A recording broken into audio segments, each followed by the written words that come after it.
Don't worry, guys. I'm still alive. I'm still kicking. I missed last week because I was sick. Don't worry. Boeing's people didn't get after me.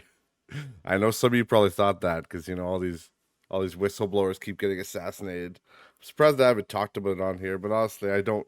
I really don't know much about it. I just know that Boeing is. They've had a lot of problems with their airplanes lately, and they've been very sketchy. And these guys have been kind of whistleblowing on what's going on behind the scenes in their engineering department and how they're cutting corners and all this stuff, right? So they've been ending up dead. So, don't worry, I'm not one of those guys. And the guy from No Country for Old Men, fucking Javier Bardem's not going to be showing up at my door and pumping me, going, "Well, you're talking, were you talking bad about Boeing? Flip the coin, see what it says." It says heads. Let's start this podcast.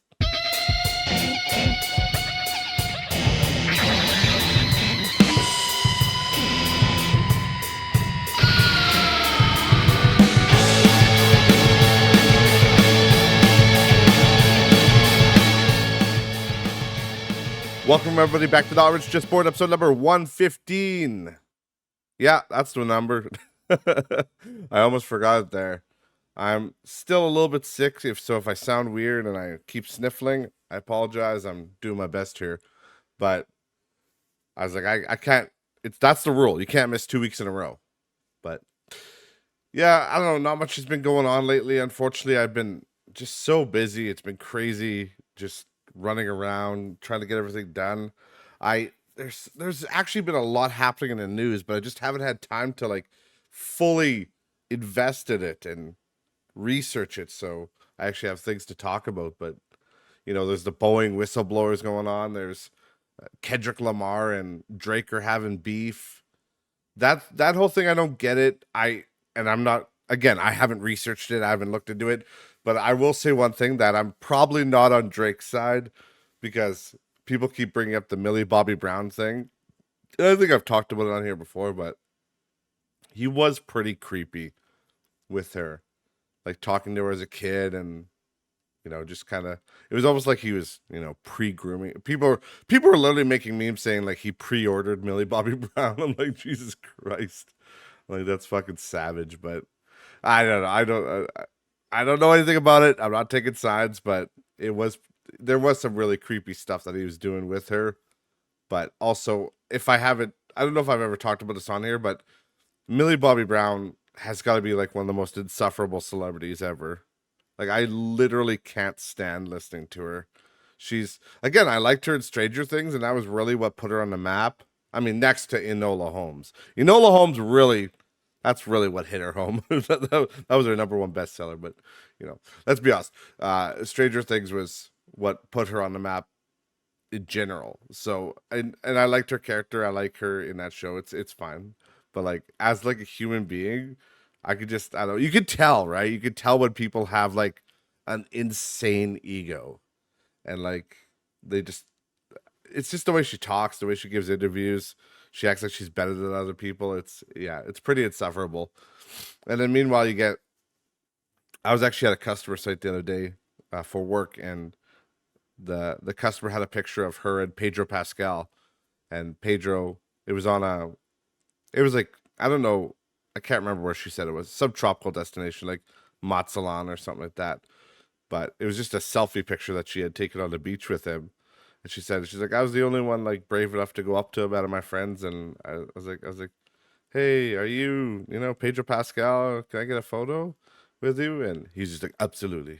And like, he took the photo and he was fine. Like, and in the photo he looks happy. You can tell he's just a normal dude. So that's a difference, right? That where you think like a celebrity will be a nice person, or they'll just either be a shithead or a nice person. And yeah, Millie Bobby Brown to me just seems like a fucking, like she'd be just a handful. Meanwhile, there's people like Paul Rudd. If I found out that Paul Rudd was a bad guy, it'd probably make me lose faith in all men and all everything. I would be choosing the bear at that point. Oh yeah, that's called a segue, guys, because we want to talk about something else, and that something else was this whole man or bear thing. So again, I had not been like paying attention to the media, paying attention to anything overly in depth because I've just been fucking busy with work. So I've been out of it. And then I see all these memes popping up on everywhere: Instagram, Facebook, Twitter, well, X.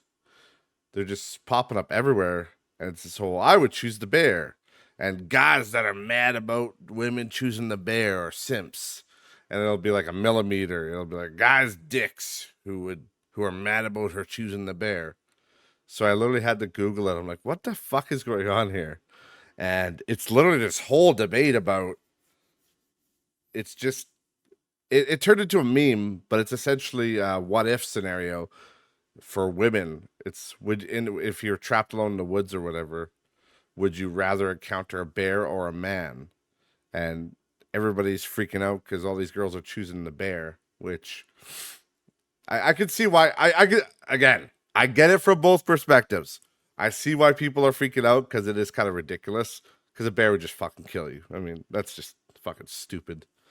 But a man, they could kill you or do worse. You never know. That's the thing. I mean, they're not wrong. I don't think I'd want to meet a fucking woman in the woods. You're wandering alone in the woods and it's just a strange woman. I wouldn't want it either way. It'd be fucking weird. So I get where they're coming from, but most people are not thinking about it from a regular perspective. They're thinking about it as a like men are evil scenario. And again, to be fair, yeah, a man would probably hurt you, but I don't know. It's just one of those it's one of those things that I really don't want to get involved in because it's just a gotcha, right? It's one of those gotcha things. Because if you say, well, you're stupid for choosing the bear, it's like, well, you're misogynistic. Well, it's like, no, I'm not misogynistic. I'm just saying, like, the bear is guaranteed to kill you. That is the end. That is what happens. You will die.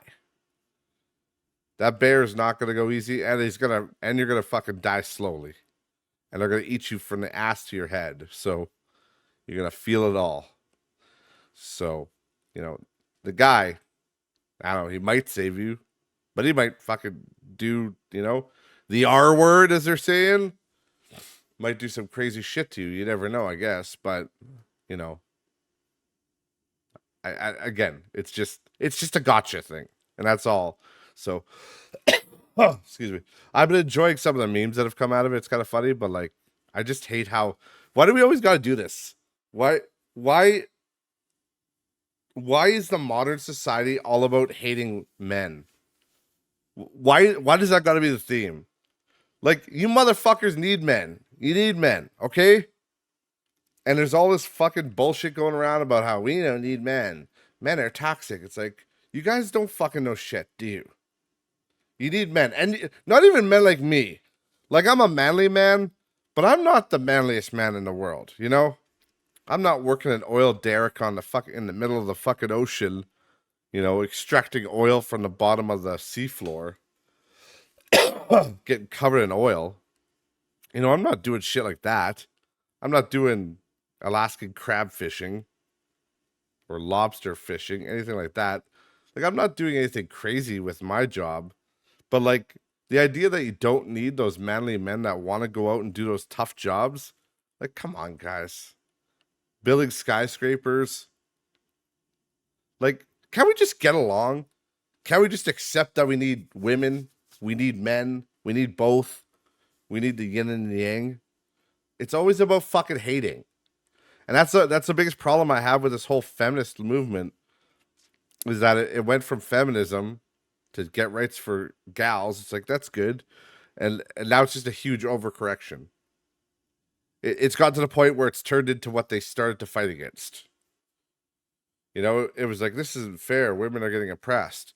Well, now you're getting to the point where men are being oppressed.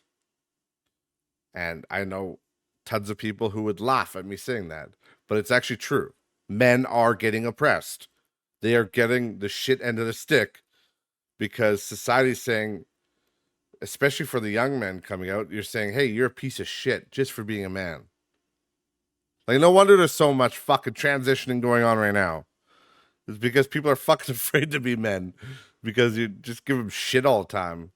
Oh, you're a man. You must be a rapist. You must be a fucking asshole. You must hate women. Like, God, this whole the whole world just wants everybody to be divided, and it just every day it makes me sad. It literally just makes me sad because people we don't understand that we need each other. We all need each other, and I'm just sick of it. I'm sick of people fucking fighting. Just get over yourselves, get over your egos, and just accept that we need everything. People all have the regular rights. We can all vote. We can all do that. That's good. We can do whatever job you want. That's awesome. Let's just leave it at that. We don't need to overcorrect. We don't need to worry about toxic masculinity, toxic femininity, you know? Girls could have their tea parties. Girls could have their little wine and cheese nights. That's cool. And guys can go watch MMA and drink beers or hockey or whatever, right? You can do what you want.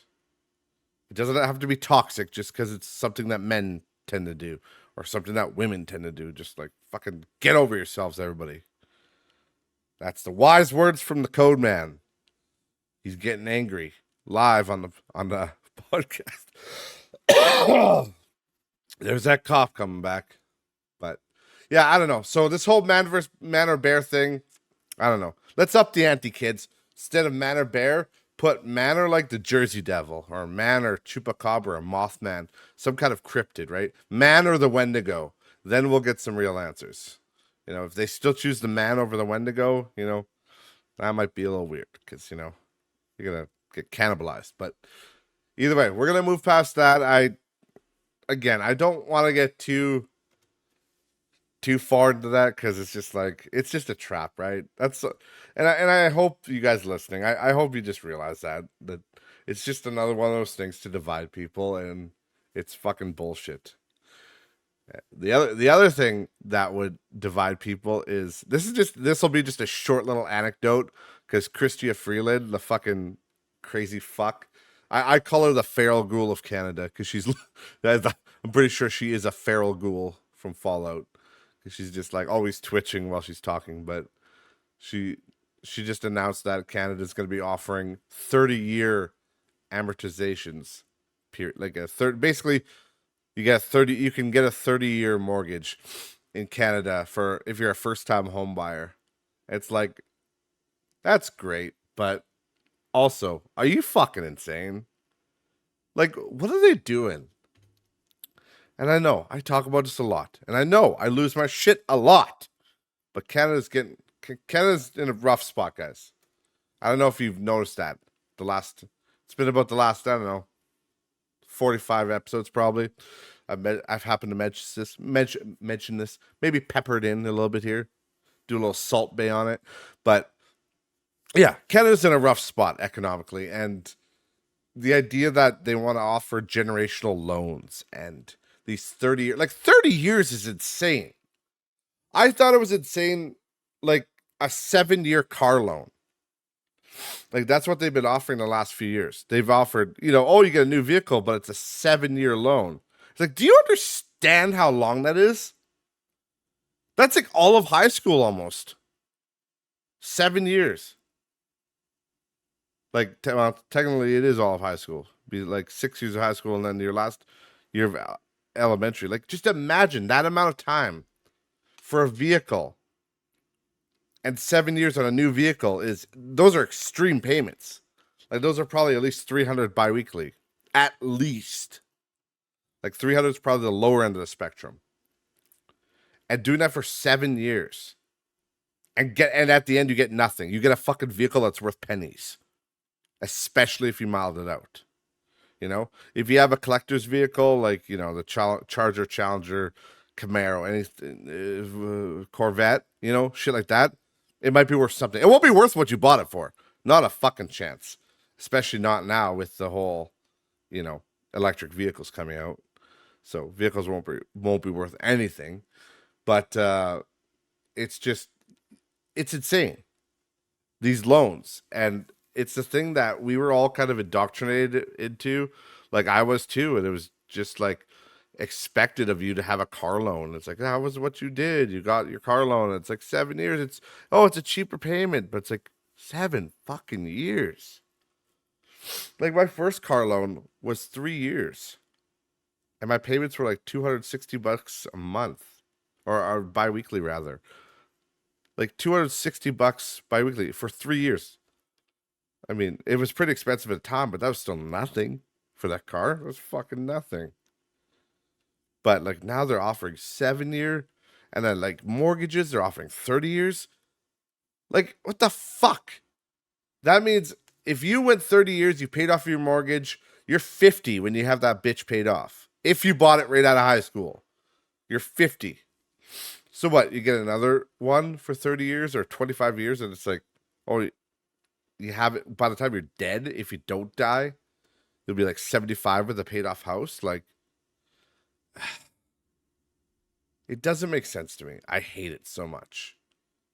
They don't understand these mortgages and these payments. You could raise the years all you want, but all they're doing is making it so people can afford them. That's why they're doing it, because housing is unaffordable. So liberals in their fucking genius mind is like, oh, we'll just raise the amortization, guys. Give them another 5 years. They won't have it paid off till they're 60 fucking years old, but it's fine. It's all fine. And they're doing that, but also they took away the first time home buyers incentive. I'm pretty sure that's gone now. And or no, that might be still there. They took out the renovation tax credit because you used to get a renovation tax credit. They took that out of Canada. Like, it just doesn't make sense to me. I wish they would stop nickel and diming Canadians like that. But my point about bringing that up was just, it's not a better deal to go for longer. You don't want to do that. You want it to be shorter. Like 25 years. 25 years is too long for a mortgage. Because just that's a long time. People don't understand that's a long time. Either way, I'm going to stop getting angry about that. I also wanted to bring up one thing real quick about the Fallout TV show, because I finished it and I love it. I think it's really cool. But there's a spoiler alert for the show. If you guys haven't watched it, just click ahead, click a few minutes ahead, something like that. But the major spoiler for near the end of the show was that Vault-Tec was the one that dropped the bombs. Now, this retconned some lore, obviously, because as Todd Howard has explained, the show is canon to the lore. So originally they said it was China and Russia. That China attacked first, I believe, and Russia, and then it was just mutually assured destruction. Everybody launched their nukes and destroyed everybody. So that was the original lore.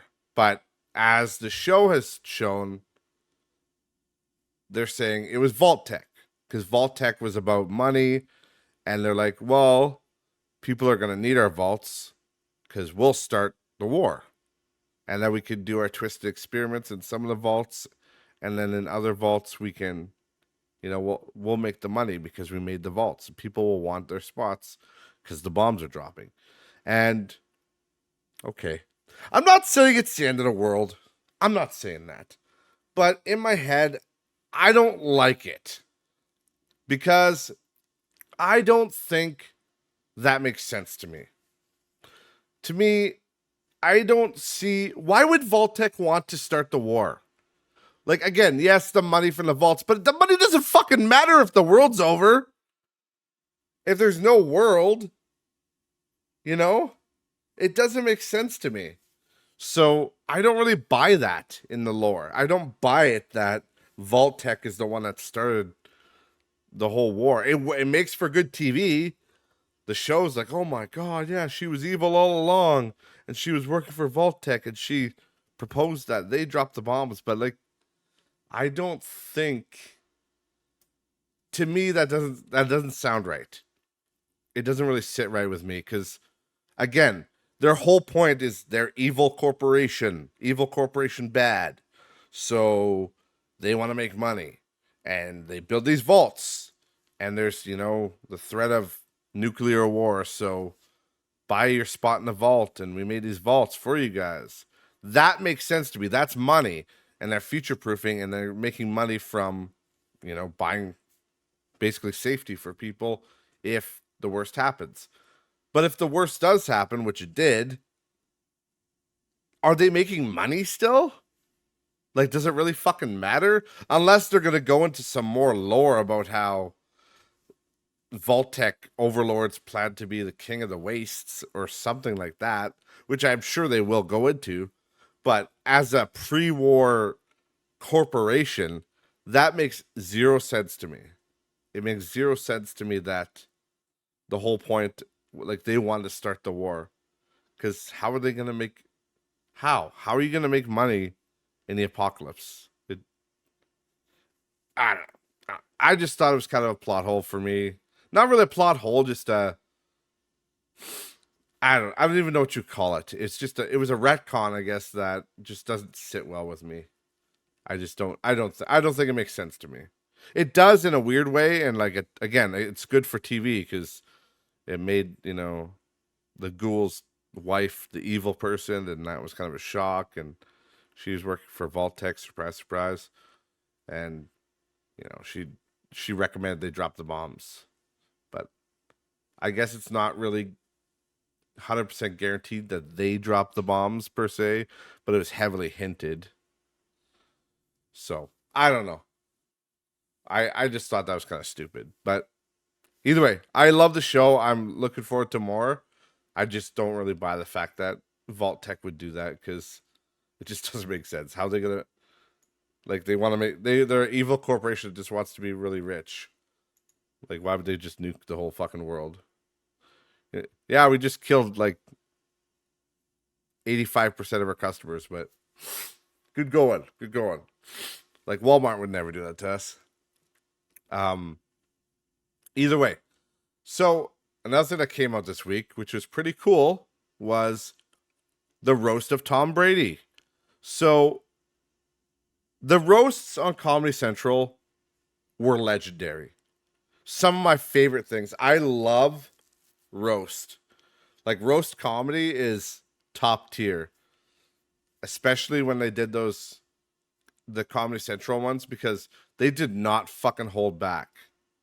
And I loved it. And that's my favorite form of comedy, is when they don't hold back. And that's what I was hoping. I saw this roast of Tom Brady coming out. I said, you know what? I'm excited for this. The biggest problem I had with it was that I'm not a football guy. So I don't really know much about Tom Brady. I know obviously he played for New England, like the Patriots. And obviously he's one of the best quarterbacks to ever do it. He might be the best. Like, I just know that because that's regular celebrity shit that you know about him. But I'm not really a football fan, so I don't know much else other than that. So I feel like a lot of this stuff kind of went above my head in a way. Like, I knew some of the controversies about, like, Mr. Kraft and the massage parlor, which is kind of funny. And, some of the other controversies with him in general. But, like, other than that, I didn't really get any of the football jokes that they had. There's, like, the obvious ones, like passing and stuff like that. Like, oh, he didn't pass. And, I get that. But I didn't know who the other football players were. I didn't know any of those guys. So I feel like if I was a football fan, the roast would have been even funnier for me. But as just a regular comedy fan, it was still pretty good. I liked that Ron Burgundy came on as a special guest. He wasn't announced. And I think the best comedian, the one that did the best on there for roasting, was Tony Hinchcliffe. Because Tony Hinchcliffe he was in the audience. He wasn't even up on the stage, and he did like a live version of Kill Tony, but it was called Kill Tommy. And he actually, because they draw names out of a bucket on his podcast called Kill Tony. where they draw names out of a bucket for random audience members to do like a minute of stand up, and he just drew the person who was at the table with them, which was Dana White, the UFC president. So Dana White ended up doing a minute of stand up on Tom Brady, but it was obviously scripted, right? Because he only had one name in his bucket, but he was just making a reference to his show Kill Tony. But either way, everybody that did jokes, they killed it. It was fun. It was a live event, which I thought was really neat too. But all the jokes were pretty funny. It was just, I think the reason it wasn't as good as the other roasts to me was because a lot of the I didn't know the football players, so a lot of their stuff was like to me, and just I don't really know the source material. I don't know Tom Brady that well, so but I did love all the jokes that most comedians did, so it was fun. And all the guests, there was a bunch of guest stars that came on there that were, I don't want to spoil it for anybody who hasn't watched it, but there's a few people that they're not on the docket, but they kind of show up. Like Ron Burgundy, I guess I technically spoiled that, but if you don't know who Ron Burgundy is, I mean, good jump off a building. But Ron Burgundy is Will Ferrell's character from Anchorman, and he would show up frequently on the old roasts. Like I think he was on the roast of Justin Bieber and a couple other ones. I can't remember, but the one thing I was wishing was that Pete Davidson would be there, but surprisingly he wasn't. But yeah, actually, hold on. Let me just look this up. Roast of who was the other football guy? There's another football guy. Oh, there was another football guy that got. Oh, maybe it's Peyton Manning. I think that got roasted by Pete Davidson. It was pretty funny. But yeah, either way, again, it was good. I just I thought the jokes were good for the most part, and Tony Hinchcliffe really fucking killed. But I think the biggest thing that I had a problem with was just I didn't really get the source material because I don't watch football. So I think if I watched football, I would have appreciated it even more. But the major point of talking about this is that I hope they keep going with this because I like uncensored comedy. I like that people are saying things and not giving a fuck. And it's live. So, we saw what we saw. There was no, they might have a minute to edit something, but like, it's live. So they could say whatever the fuck they want. And that's what gets released out into the public. And I think that's sick. And I hope they keep coming back with the roasts because, honestly, Jeff Ross needs a job. So, sorry. Okay. But anyways, the last thing I want to talk about. So go check that out. It's on Netflix right now. You can check out the roast of Tom Brady. It's 3 hours fucking long. It's a long one, but it's a fun one. Well, but the last thing I want to talk about was there was this girl that had a.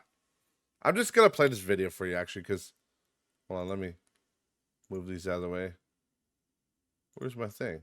Oh, I didn't bring up my Instagram. What an amateur! Fuck, you can tell it's been a took a week off because I all messed up here. But there's this lady. There's this lady. I don't know if this is her Instagram. I don't think it is. It says CYCA verse. I'm not sure. I don't know. I didn't really look. Let me see. No, it's not her. It's not the girl. This is like a reposting Instagram, but that's where I found it from. Was Cia? I don't even know how the fuck do you say that? Cia verse? It's CYCA verse. Either way, yeah, they reposted this girl's video, and she is a Gen Z, and she's talking about Gen Z being lazy. So, I just want to play it, and then we'll talk about it a little bit here. I cannot stand how the news has been dogging Gen Z and calling them lazy for not wanting to work a 9 to 5 for the rest of their lives. Let me put it in perspective for everybody who's a little confused here, okay? I work 5 days out of the week, 40 hours a week, okay? I do not make enough to live on my own. I would not make enough to pay rent, water, electric, and eat. All by myself. I would not be capable of doing that. 20 years ago when you were getting started, you could live on your own. 20 years ago when you first started, you were able to do everything that I am now struggling to do. Let me add another perspective here. You've been working for 20 years. You have 20 years of working experience behind your belt. You have 20 years of experience in a career that has allowed you to gain raises, to get more money, to profit you in an economy that you created. You could sit here and you can call Gen Z lazy all you want, but I've been working my tail end off just to barely make it by. And respectfully, I don't want to do that for the rest of my life. I don't want to work my tail end off, wasting all of my life working just to barely be able to pay my bills. And that is what you created, not Gen Z. We're just here getting started. You've been doing it for the last 20 years. You tell me how it got ruined. We can sit here and we can call Gen Z lazy all you want, but you let the economy turn into what it did. You let it all run to hell. And now it's Gen Z's fault because we don't want to work to fix your mistakes. Okay. So, again, unfortunately, I don't know who that lady is. But I'm sure if you guys go on that page, you can find her video. And I'm sure if you look in the comments somewhere, somebody's got her original video somewhere. I don't know. But she's wearing a tag that says Cat. So her name's Cat. It's a Walmart tag. She works at Walmart, obviously. But so a lot of people expect me to listen to this and be like, get a job, hippie, you fucking loser. And no, I will not be saying that because I actually agree with her. And I'm not going to be one of those generational people that's like, yeah, the new generation sucks. They're just lazy. Because I don't believe that. I don't believe that. I actually, after doing my research and looking into things, because people always say, well, the new generation doesn't want to work. And my actual answer to that is no. I think the new generation doesn't want to get fucked. Because that's what's been happening to all the generations before us. Everybody's been getting fucked. Like I said, it's always the whole, oh, I work I work 60 hours a week. And I don't take any vacation days or sick days. I take nothing. And I'm the fucking man and the man and the man and the man. You say, sorry, I love that song. But seriously, they brag about being overworked. It's like, oh, that's good. You have no standards for your fucking self, you dumbass. Like, that's not a fucking badge of honor, guys. Okay? And we need to stop that. We need to stop pretending like it is. Okay? Oh, I overwork myself. I don't take vacation days. I don't take sick days. Well, good for you. You're wrecking your fucking body and your mind. You know? Was it worth it? Like, that's the thing. It's not a badge of honor to be taken, because at that point, you're just getting taken advantage of. You don't take your fucking vacation days. Well, they're not going to give you those vacation days. They're just going to poof, they're gone. Sorry, you didn't use them. So joke's on you, you fucking dick.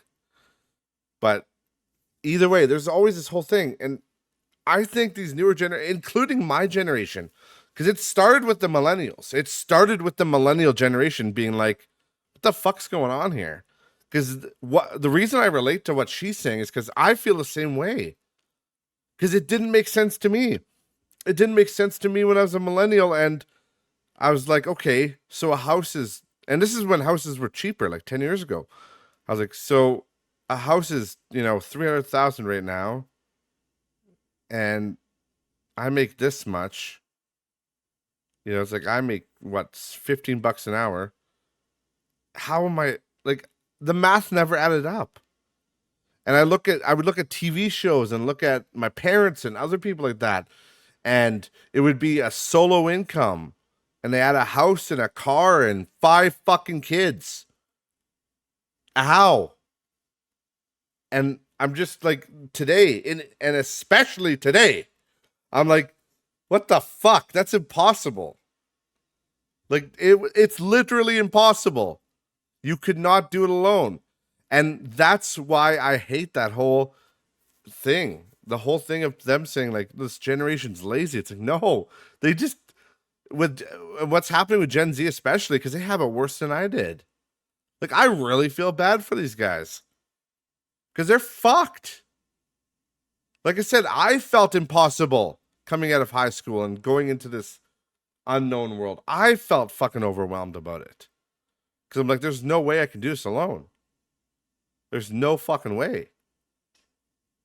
And it's just with them, it's going to be worse. And they are working jobs, but the reason they're not putting as much effort into their jobs because they know it's not worth it. They know they're not going to get anything out of it because they know it's not worth it. You know, places like Walmart and all these other stores and any job really, you work your fucking ass off to just survive.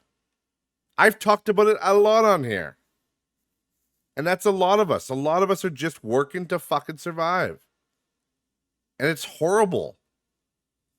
And for the Gen Z people that are just getting into the workforce, that are just getting out of high school, I can't even fucking imagine it.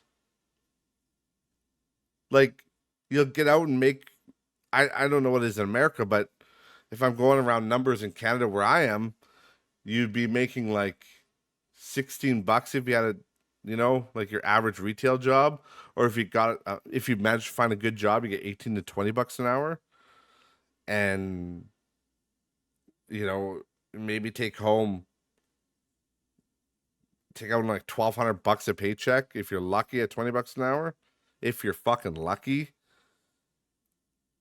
Then after that, what you have like a $2,000 apartment, something like that at least, like 1,200, probably $1,400 is like an average apartment.